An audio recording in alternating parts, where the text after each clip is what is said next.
D'accord. Eh bien, tout d'abord, bonjour et merci beaucoup à la Société française Histoire de la médecine d'organiser cette série de conférences autour de la Société royale de médecine. Donc, je vais vous proposer de la voir sous l'angle de la santé publique. Le titre étant « La Société royale de médecine, une vision d'avenir de la santé publique ». J'aurais eu envie d'ajouter « si, c'est bien une vision d'avenir » et vous allez voir pourquoi. Donc, d'une crise sanitaire à l'émergence d'une administration de santé publique, avant de sombrer dans l'oubli, la Société royale de médecine a mis en place des concepts qui sont toujours d'actualité, ce qu'on pourra voir tout à l'heure. On va voir, après une introduction, comment fonctionnait la Société royale de médecine. Je vais dire SRM pour aller plus vite. Donc, comment et pourquoi elle a été constituée, qu'est-ce qu'elle a fait. On fera un focus sur la labellisation des remèdes. Et ensuite, on verra le plan de constitution médicale, qui est un plan de réforme de la santé publique. Le contexte, étude du plan, ce qu'il est devenu avant de conclure. Alors, la question, quelque part, c'est qui se souvient de la Société royale de médecine, à part quelques personnes passionnées. Elle n'est pas très connue.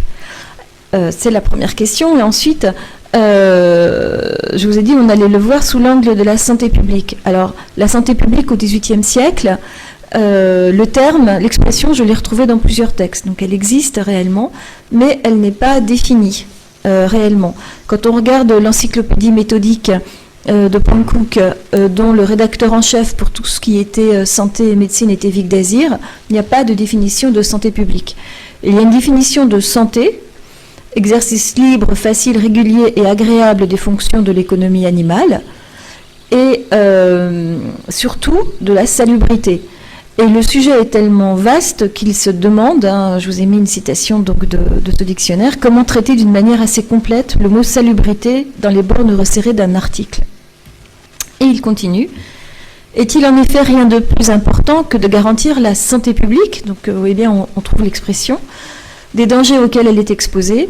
Les gouvernements, les villes, les particuliers sont intéressés avant tout à conserver aux objets de première nécessité les qualités salubres qu'ils doivent avoir et à les leur rendre quand ils les ont perdues, afin de placer les hommes dans les meilleures conditions au libre et agréable exercice des fonctions de la vie. La mesure de la salubrité d'un pays est la santé de ses habitants. C'est pourquoi, en fait, dans l'ensemble des archives que j'ai regardées, j'ai estimé que santé publique était équivalent de salubrité.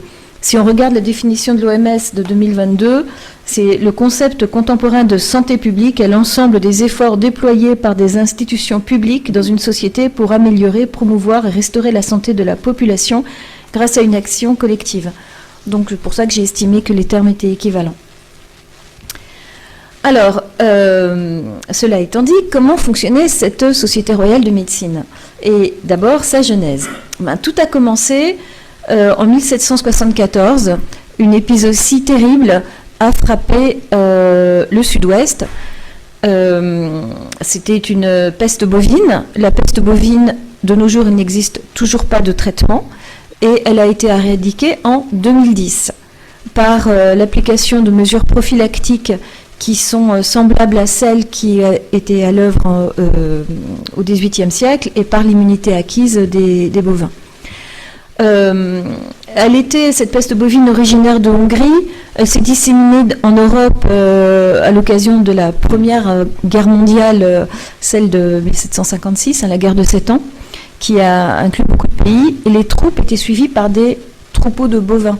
Et c'est ainsi que la peste bovine s'est communiquée, notamment dans le nord, en Artois, en Flandre, dans les Pays-Bas. Mais elle n'avait pas encore touché le sud-ouest.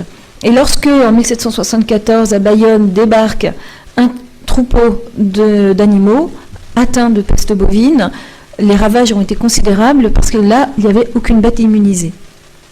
Le problème, c'est un problème en soi, bien sûr, mais les bœufs, c'était non seulement l'alimentation, mais c'était aussi les tracteurs, donc plus de labour, donc famine. C'était aussi les transports routiers, Bien sûr, il y a des attelages à chevaux. Les attelages à chevaux, c'est plus technique.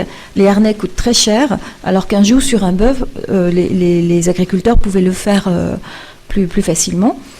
Plus d'emballage, le cuir, plus d'industrie, donc je vous disais les transports, enfin une crise terrible qui a donné lieu à une crise sociale, donc crise sanitaire qui donne lieu à une crise sociale, de la misère, etc. Et à ce moment-là, Turgot est contrôleur général des finances, ancien intendant du Limousin et physiocrate. Pour les physiocrates, bien sûr, l'agriculture est au cœur du concept de physiocratie. Donc, Turgot était particulièrement intéressé et sensible à ce qui se passait avec cette peste bovine et à cette crise sanitaire. Et qu'est-ce qu'il décide de faire ? Il va voir l'Académie des sciences pour qu'est-ce qu'on fait ? Et alors, pour l'anecdote, lorsque je travaillais sur les archives de l'Académie des sciences, je demandais les documents une semaine sur l'autre. Et une fois, ils m'ont dit, écoutez, c'est au moment de la vache folle. Ils m'ont dit, vous ne pourrez pas venir la semaine prochaine parce que M. Jospin vient rencontrer l'Académie des sciences à propos de la vache folle pour savoir quoi faire.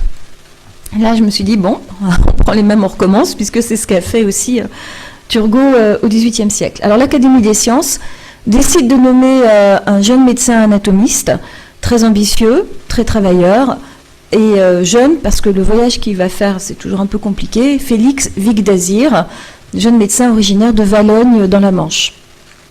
Le voici.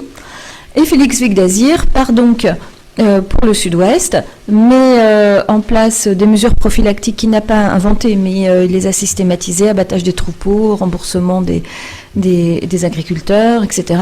Il essaye des remèdes et il n'en trouvera aucun efficace, ce qui prouve qu'il avait une bonne évaluation.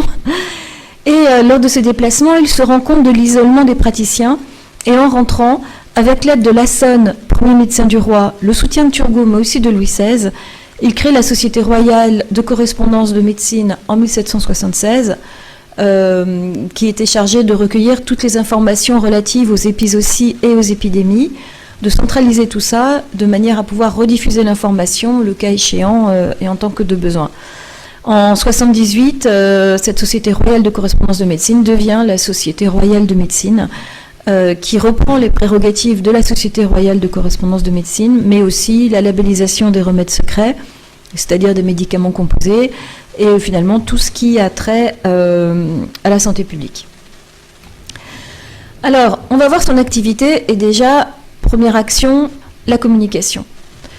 La phrase que je vous mets, qui est issue bien sûr des textes, c'est « Sous quelque prétexte que ce soit, même celui de gratuité ou de charité, on ne doit jamais permettre que le public soit induit en erreur. » Et ça, c'est vraiment quelque chose, c'est un mantra finalement de la Société royale de médecine qu'elle va respecter durant les 14 années de son existence. Alors la communication, ça va être par exemple avec le Journal de Paris. Le Journal de Paris, c'est le premier quotidien français qui a été créé en 60... j'ai un trou, je ne sais plus si c'est 76 ou 77, et qui était très peu cher, il était à 2 sous, et donc il était accessible pour tout le monde. Et dès sa création, Vic d'Azir s'est mis en contact avec eux pour diffuser un certain nombre d'informations. J'ai trouvé un exemplaire sur eBay où la Société royale de médecine annonce un prix, les prix dont Madame Barou vous parlera tout à l'heure. Celui-ci, c'est sur les épidémies. Donc, communication avec la presse, par le biais de la presse. Communication, bien sûr, par les registres, les mémoires dont M. Hutin vous parlera tout à l'heure. Communication par toute la correspondance de la Société royale de médecine avec à la fois des médecins français et étrangers. Communication par des avis au public. Ici, vous avez l'avis au public sur l'examen des remèdes sur lesquels on demande des permissions ou brevets. La Société royale de médecine diffuse cet avis, explique comment elle va fonctionner pour labelliser les remèdes secrets et demande au personnel de santé, aux soignants et au public de signaler tous les effets, c'est-à-dire une notion de pharmacovigilance. Et puis, des rapports soutenus avec le pouvoir. Ici, vous avez une photo à Versailles de la salle du Conseil du Roi. Louis XVI demandait à être informé régulièrement des activités de la Société royale de médecine. Alors, cette communication aussi, donc ce que je vous mets, c'est que la correspondance de la Société de médecine est très étendue. Tout ce qui concerne les progrès de l'art de guérir dans les pays les plus éloignés lui est promptement communiqué. Et ça lui permet d'être efficace, d'être pertinente. L'autre chose, c'est qu'elle a publié une méthode instructive très détaillée, à l'aide de laquelle ces différentes analyses peuvent être répétées partout, suivant des procédés uniformes et dont les résultats peuvent être comparés entre eux. Ça, c'est l'autre point important de la Société royale de médecine, c'est la rigueur. Donc efficacité et rigueur vont vraiment être leurs maîtres mots pendant toute leur existence. Parce qu'elle a toujours pensé que la vigilance la plus active et la sévérité la plus rigoureuse étaient les premiers de ses devoirs dans des fonctions dont le but principal est de défendre la santé et de... Je ne connais pas par cœur, je ne sais pas quel est le mot en dessous, mais je pense que c'est protéger les citoyens contre les entreprises de la cupidité ou les illusions dangereuses de l'ignorance. Donc vous voyez là, c'est vraiment les fondements de son activité. Autre activité, la lutte contre les épidémies et les épizooties, en s'appuyant sur les hôpitaux. Vous avez la représentation en bas, c'est les hôpitaux. Et les intendants au XVIIIe siècle, ça correspond aux préfets. Donc à la fois une légitimité scientifique et administrative.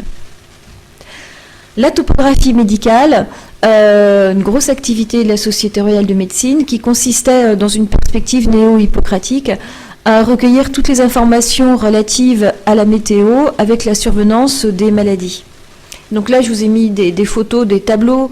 C'était des tableaux qui étaient envoyés à tous les correspondants et qu'ils devaient remplir. Et à partir de là, on pouvait déterminer les maladies, les symptômes, etc. Donc il en résultera un tableau topographique et médical de toute la France.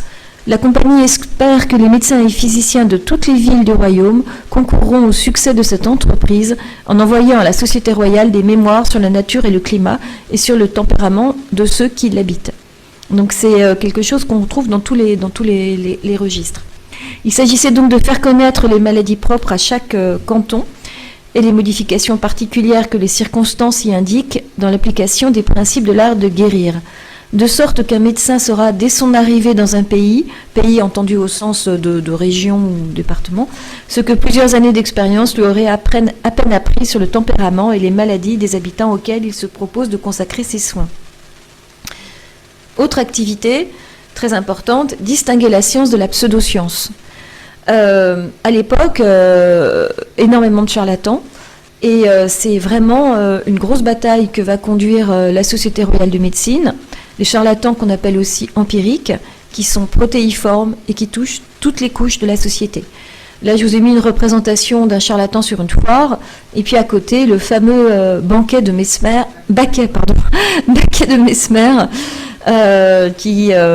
sur le magnétisme animal, qui touchait plutôt les personnes de la haute société. Par exemple, Marie-Antoinette va subventionner Mesmer.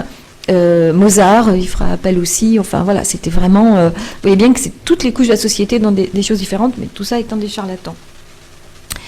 Et pour distinguer la science de la pseudo-science et donc lutter contre ces charlatans, elle va lancer des prix, c'est nos modernes appels d'offres, dont Madame Barrault va vous parler tout à l'heure. Je vous ai juste mis la question là qu'ils avaient diffusée dans celui-là, c'est déterminer quelles sont parmi les maladies, soit aiguës, soit chroniques, celles qu'on doit regarder comme vraiment contagieuses, par quels moyens chacune de ces maladies se communique d'un individu à un autre, quels sont les procédés, etc. Des questions très pertinentes. Et vous avez à côté, j'ai retrouvé aux archives de la Société royale de médecine, dont la majeure partie sont à l'Académie de médecine, et je remercie Irmine notamment, et l'ensemble des personnels des archives pour leur amabilité et leur aide très efficace, sans lesquels rien ne se ferait.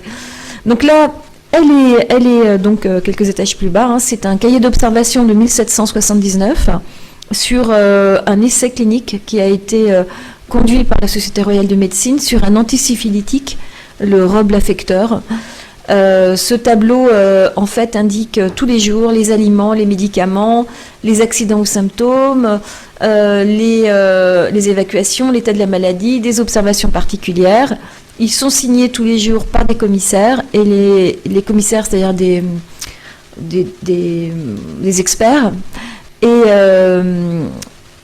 tous les médecins de Paris sont invités à assister aux essais, à contrôler la rigueur de ces essais et à poser leur signature sur le cahier d'observation, on va dire.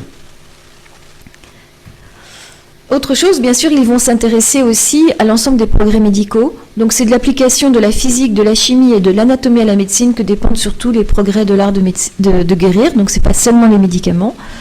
Je vous ai mis une photo d'un des registres avec une machine propre à porter dans le poumon l'air atmosphérique et une illustration de l'ensemble des sciences qui peuvent concourir à la médecine. C'est bien le pôle de référence pour la santé publique. Par exemple, là, des rapports qui ont été faits et publiés par ordre du gouvernement sur l'éléphantiasis ou encore sur le tétanos. Donc le gouvernement s'adresse bien à la Société royale de médecine pour tout ce qui concerne la santé publique. Et ainsi, promptement informée des atteintes qui sont portées à la santé publique, elle peut faire connaître sans délai les mesures qu'il convient de prendre pour y remédier. À chaque fois, ce sont des citations qu'on trouve dans les archives. Hein. Dans l'article, il y aura les références. Je ne les ai pas mises là, c'est trop lourd.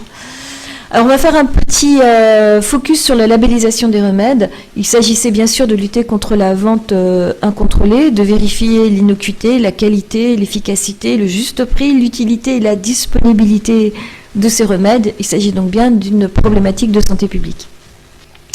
Alors, comment elle faisait pour labelliser ces remèdes ? Les possesseurs de remèdes, c'est-à-dire les personnes qui avaient inventé les remèdes, étaient invitées, quelle que soit leur formation, à déposer un dossier complet comprenant la composition, les indications, les contre-indications, la galénique, les doses, des attestations de réussite de ce remède. 2 commissaires étaient nommés. Ces commissaires ne devaient pas être pays du possesseur de remède, donc ne devaient pas le connaître. Un rapport ensuite était fait en séance plénière. À l'issue de ce rapport, des essais pouvaient être conduits. C'est la photo que je vous ai mise tout à l'heure, hein, du cahier d'observation. Et à l'issue, éventuellement, des lettres patentes, autrement dit, nos modernes autorisations de mise sur le marché, étaient délivrées. Sur leurs 14 années d'existence, ils ont examiné à peu près 800 remèdes secrets. Ils en ont approuvé 4. Dont 2 nouveaux et 2 qui existaient déjà mais qu'ils ont évalués. Là, je vous ai mis la photo du le dossier du roble-affecteur qui est aussi aux archives en bas. Il y avait vraiment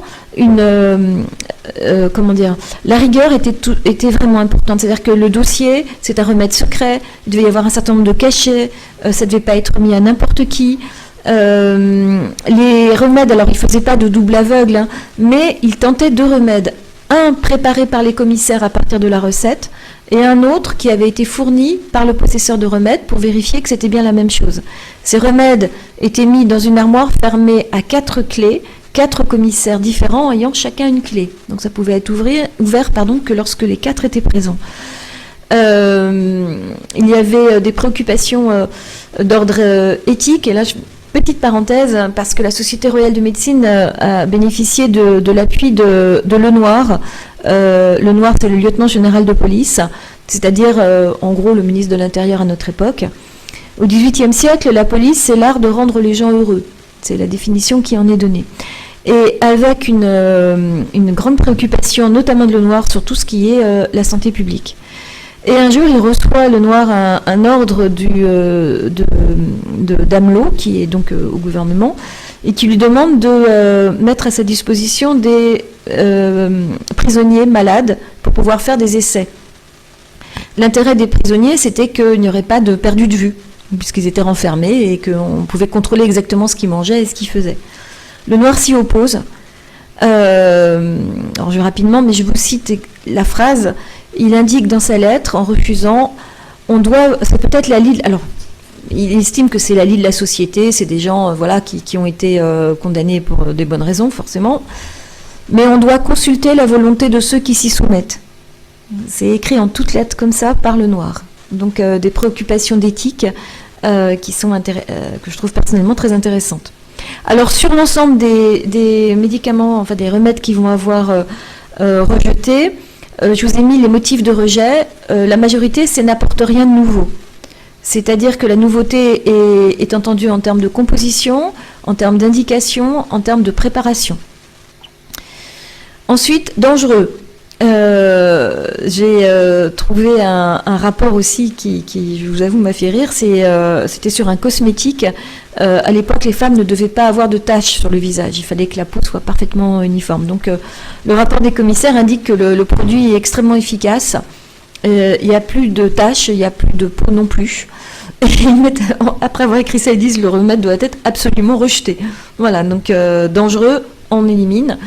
Et aussi dangereux, je dirais, en seconde intention, c'est-à-dire que s'il existe déjà un médicament très efficace, par exemple la quinine contre les fièvres, le quinquina, eh bien, labelliser un remède qui serait un peu moins efficace serait une perte de chance pour les patients, donc il sera rejeté. Inefficace, bien sûr, c'est à peu près n'importe quoi qui est mis dedans. Composition informe, parce que la Société royale de médecine estime que s'il y a de nombreux ingrédients, ça prouve l'incompétence du possesseur de remède, et que par ailleurs, on ne connaît pas l'effet des différentes drogues les unes envers les autres, et que de ce fait, ils décident de les rejeter. Avec ces critères-là, évidemment, ils en ont approuvé que 4, en 14 ans. Alors, ce qu'on va voir maintenant, c'est le plan de constitution médicale, dont le vrai nom est Nouveau plan de constitution pour la médecine en France. C'est un plan de réforme de la médecine qui a été présenté en 1790. Ce sont des vues générales sur la réforme dont la médecine est susceptible et sur la nécessité de la rappeler à l'état d'unité et de simplicité qu'elle était du temps d'Hippocrate en la réunissant à la chirurgie. On y reviendra. Il s'agissait donc de former tous les citoyens de l'Empire qui aiment et qui cultivent la médecine en un grand corps animé dans toutes ses parties du même esprit et toujours gouverné par les principes du bien public, de la raison et de l'égalité. On est en 1790, c'est la Révolution et la Société royale de médecine souhaite accompagner les premiers temps de la Révolution, les élites intellectuelles étaient très favorables à la Révolution dans ses débuts, en tout cas pendant l'Assemblée constituante. Mais d'emblée, on y reviendra, elle a eu beaucoup d'opposition. La question étant, et qu'il était nécessaire de détruire en masse toutes les académies, dernier refuge de toutes les aristocraties. À un moment donné, de toute façon, les révolutionnaires ont voulu supprimer les médecins, en disant que c'était totalement inégal parce que quelqu'un pouvait dire à un citoyen ce qu'il devait faire pour préserver sa santé, et puisque la Révolution allait éduquer tout le monde, instruire tout le monde, il n'y aurait plus besoin de médecins. Ils ont rapidement changé d'avis, mais enfin à un moment donné, ils souhaitaient faire comme ça. Alors le contexte, je viens de vous en parler, c'est la Révolution, et plusieurs comités se mettent en place. Alors on ne va pas rentrer dans les détails de ces comités, c'est compliqué, c'est fastidieux. Il y a le comité de mendicité, il y a le comité de salubrité, ça devient le comité de santé. Enfin, il y a des enjeux de savoir et de pouvoir qui indiquent que les enjeux sont considérables, la santé étant bien sûr la première richesse et le premier bien de l'humanité. Avec beaucoup d'opposition, comme je l'ai mis tout à l'heure, puisqu'ils représentaient donc l'ancien régime. La société s'appelle Société royale de médecine. Déjà, ça c'est un mauvais point. En plus, en janvier 89, Félix Huyghe-Dazir devient premier médecin de la reine. C'est pas forcément la meilleure idée qu'il ait eue, vu le contexte. Donc, ils étaient bien sûr extrêmement dans le collimateur, comme toutes les académies savantes, mais encore plus en s'appelant royal. Alors ce plan de constitution, il est pour 40% à peu près sur l'enseignement de la médecine et tout ce qui la concerne, l'exercice de la médecine dans ses rapports avec la salubrité publique, donc santé publique, la police de la médecine vétérinaire, dont M. Roselaine vous parlera, de la manière d'avancer les progrès de la médecine par les travaux d'une académie. Et ensuite, ils font une notice sur tous les mémoires qu'ils ont reçus sur les moyens de perfectionner l'enseignement et la pratique de la médecine. Donc, on va le regarder sous l'angle de la santé publique. Donc, je ne vais pas rentrer dans les détails de ce qu'ils préconisent pour la formation, juste pour dire qu'ils préconisent l'enseignement au lit des malades, qu'ils distinguent des médecins, je dirais, de routine, qui seront appelés à soigner, et aussi des médecins qui voudront aller plus loin et qui vont contribuer au progrès et qui devront être dans les hôpitaux. En gros, c'est les HU, les hospitalo-universitaires, qui distinguent des médecins libéraux, en gros. Et il se pose la question de la santé publique en s'interrogeant, est-il une école où l'on enseigne l'art de venir au secours d'un hôpital, d'une ville, d'une province attaquée d'épidémies? Donc ça, c'est ce qui est important dans l'enseignement des futurs médecins. Et c'est bien une question de santé publique, puisque le bien des malades est tellement d'accord avec celui de l'instruction qu'il est impossible de rien prescrire de véritablement avantageux pour l'un qui ne soit immédiatement applicable à l'autre. Donc, dans tout le plan, y compris quand il parle de l'enseignement, il y a une préoccupation de santé publique. Le deuxième point, c'est l'accessibilité à des soins de qualité pour tous sur tout le territoire. Déjà en fusionnant la médecine et la chirurgie.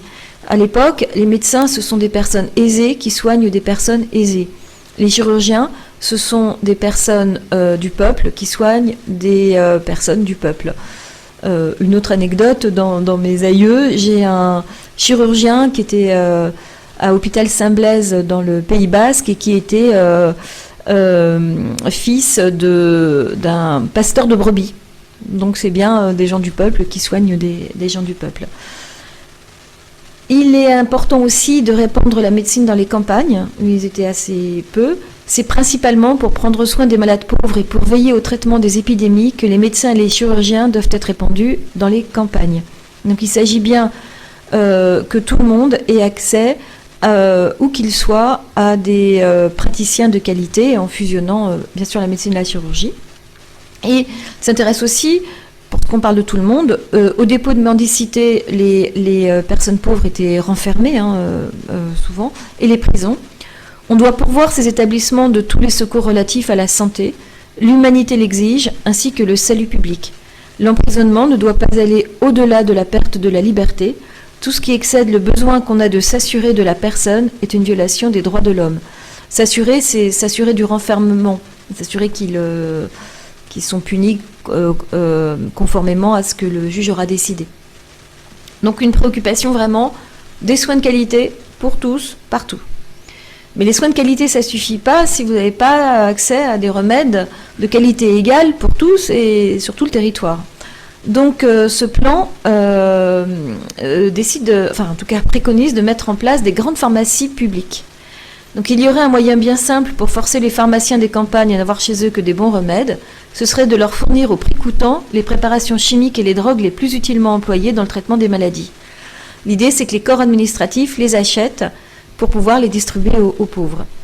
Alors l'intérêt, c'est que ces remèdes seraient préparés publiquement, donc les citoyens pourraient vérifier la qualité de la préparation, et ils auraient l'avantage d'être constamment les mêmes.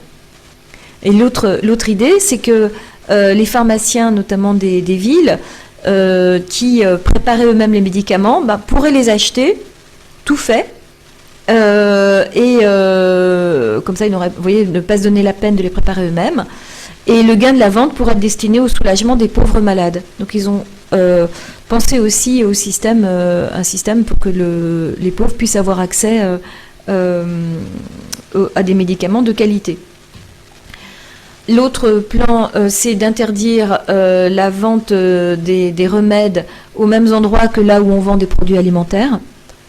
Et que, d'autre part, il y ait une obligation de disponibilité de remèdes dans les pharmacies, c'est-à-dire pas de rupture de stock, pas de rupture d'approvisionnement, et il faut qu'il y ait un recueil qui indique les préparations qui devront toujours être disponibles dans les pharmacies.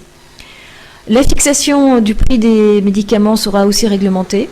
parce qu'ils estiment que c'est arbitraire. Et ce qu'ils préconisent, c'est de recueillir chez les commerçants de bonne réputation les registres des comptes par département, de voir le prix auquel sont vendus les remèdes et afin de fixer le prix en fonction de ces commerçants réputés honnêtes. Et il préconise aussi la mise en place d'une police sanitaire avec une autorisation d'exercer pour les praticiens qui devront se déclarer auprès des municipalités. Les municipalités publieront et diffuseront la liste des praticiens de façon à ce que chacun sache que ceux-là sont labellisés en quelque sorte. Et d'autre part, toute personne qui fera la commerce des drogues médicinales sera soumise à une inspection par laquelle on vérifiera si les drogues qu'on se propose de mettre en vente sont de bonne qualité. Ce sont des inspections les gens ne seraient pas prévenus de ces inspections en fait. Donc pour que ce soit vraiment des inspections utiles. Encore une fois, c'est ce que préconise le plan, hein. C'est pas ce qui était fait. Alors, tout ça s'appuie sur une organisation. L'idée, c'est de soigner tout le monde, les malades, et vous avez bien compris, y compris les pauvres. Les médecins et les chirurgiens seront chargés de les soigner. Et ça va s'appuyer sur des corps administratifs et une organisation sanitaire. Les corps administratifs, vous avez le pouvoir exécutif qui est chargé des assemblées administratives. Dans les campagnes, vous avez les départements, les districts et les cantons. Et en ville, des quartiers avec des hôpitaux. Ce sont ces différentes instances qui vont nommer les médecins et les chirurgiens qui seront chargés des pauvres, et les médecins et chirurgiens seront subordonnés à ces corps administratifs. Les corps administratifs établiraient la liste des patients pauvres communiqués aux médecins et aux chirurgiens, et ils achèteraient, comme on l'a vu, les remèdes aux grandes pharmacies publiques qui seraient distribués aux médecins pour les utiliser. L'organisation sanitaire, c'est un corps médical académique où nous sommes. Il préconise la formation d'une académie de médecine qui serait centralisée, qui s'appuierait sur des directoires qui dépendent des départements, qui formeraient des conseils de santé, et sur des directoires secondaires, tous ces niveaux pouvant s'adresser directement à l'académie de médecine. Les directoires rendraient des comptes au corps administratif, des comptes financiers, puisque selon l'adage, la santé n'a pas de prix, mais elle a un coût. Donc, pour pouvoir se tenir au courant. Alors, c'est une organisation qui peut sembler compliquée, mais si on regarde la nôtre, finalement, c'était assez simple. Voilà. J'avoue que je ne connais pas la signification de tous les sigles. Alors, il préconise de mettre en place une académie de médecine qui sera chargée de la veille scientifique, de la labellisation des remèdes par de scrupuleuses épreuves, par la multiplication des recherches, et par la rédaction d'un plan de recherche. Ce plan de recherche, il était prévu qu'il soit soumis à l'Assemblée nationale, et qu'il l'approuverait ou pas, qui pourrait le modifier, et que les résultats de ce plan de recherche soient communiqués aussi à l'Assemblée nationale. Donc, évidemment, cette académie serait un pôle de référence pour répondre à toutes les demandes relatives à la salubrité publique par des avis et des instructions utiles. Ce plan a été attaqué. Là, je vous ai mis des citations du docteur Retz. Retz, c'était un proche de Robespierre que Robespierre a fait nommer premier médecin de Louis XVI. La recherche des causes des maladies populaires et l'art d'en calculer les retours et d'en constater les remèdes efficaces n'est pas un moindre objet de dérision. La société, quoi qu'elle fasse, empêchera-t-elle les maladies de régner? Là, c'était l'avis de Retz. Et ne sentons pas que tout ce grand étalage qu'elle fait de recueillir, conserver et rapprocher les observations conduit à faire croire que l'exercice de la médecine ne consiste que dans l'application de tel remède dans telle maladie.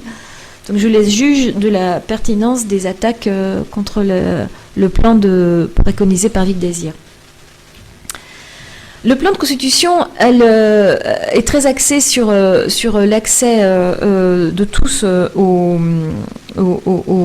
à des soins de qualité, et en partant du principe que les pauvres n'iraient pas voir directement les médecins, et que donc c'était aux médecins d'aller les voir pour que la bienfaisance soit active et qu'elle n'attienne pas, qu'elle prévienne les pauvres. Alors vous pourriez croire que toutes ces préconisations dans ce plan, c'est de l'opportunisme par rapport à la Révolution. En fait, c'est pas de l'opportunisme, c'est plutôt une opportunité de mettre en place ce qu'il préconisait. Je vous ai mis un extrait de 1787, c'est un éloge de Vicq d'Azir, l'éloge de Marais, qui est un correspondant de Dijon. Et Vicq d'Azir écrit, en parlant des hôpitaux, « Au reste, quelque bonne que soit cette action, c'est la justice et non la générosité qu'il faut louer en elle.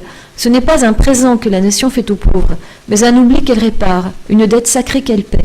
Car de même qu'on doit à l'indigent un salaire pour son travail, on lui doit au moins un lit pour qu'il se repose lorsqu'il succombe à la fatigue ou lorsqu'il est prêt de terminer une vie dont le riche seul a profité. » Donc, il le pensait avant la Révolution.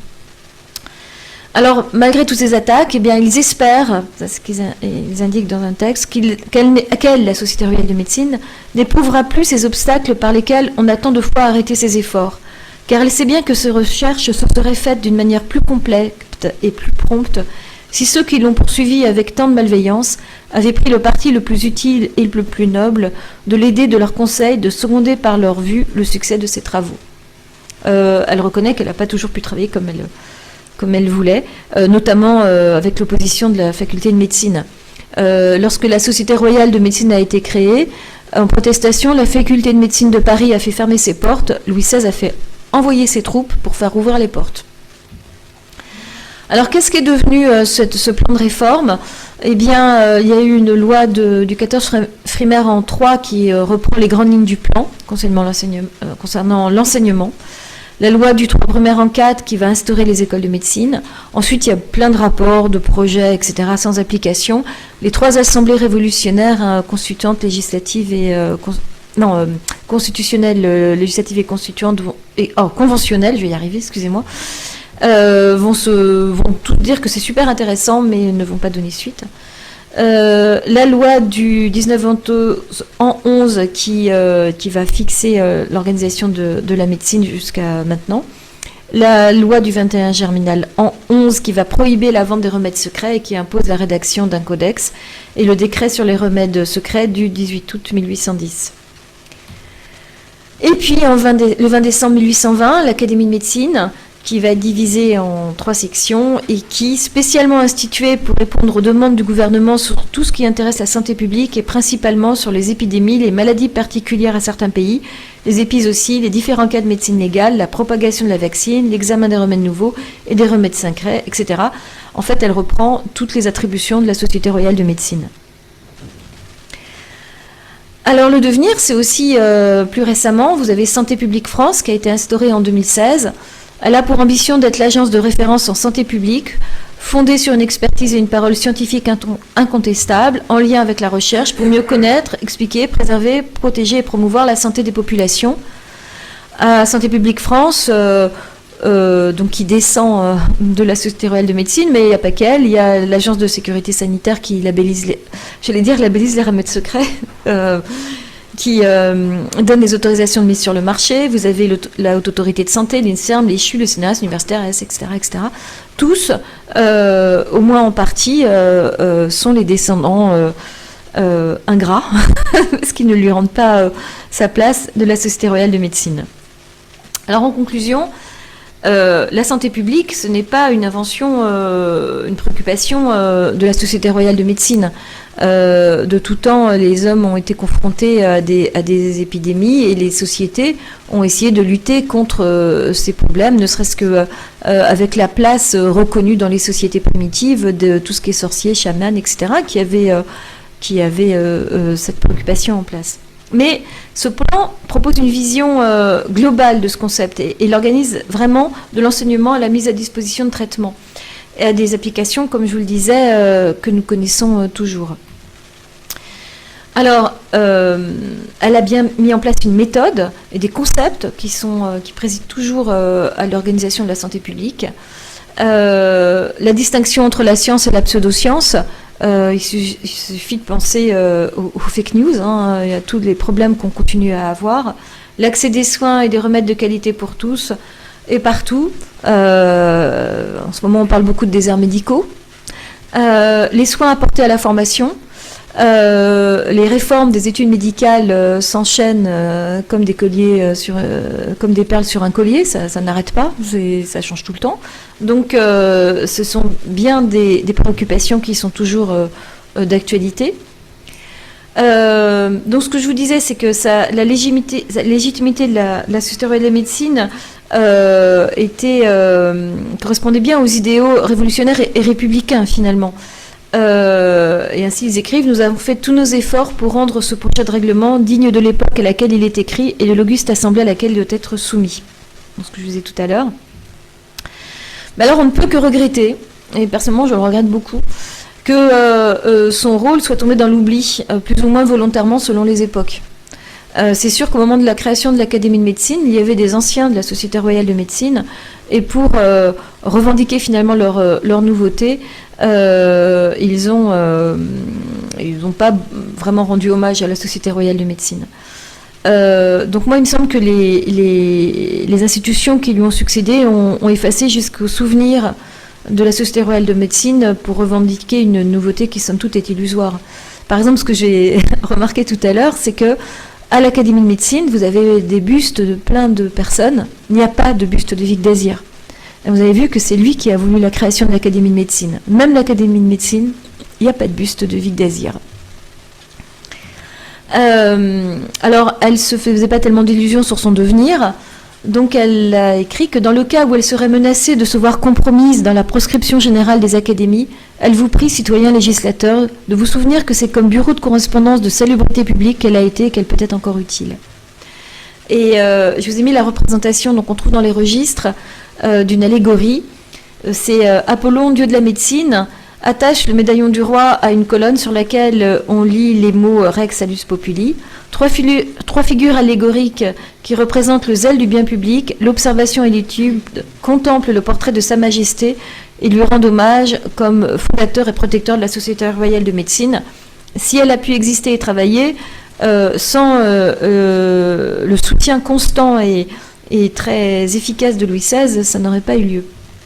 Donc, ce que je me suis demandé, mais comment ne pas s'interroger sur la pérennité des questions posées? Puisqu'on a vu que les questions qui se posaient, elles sont toujours d'actualité. Comment ça se fait que 250 ans après, on n'est toujours pas résolu les problèmes?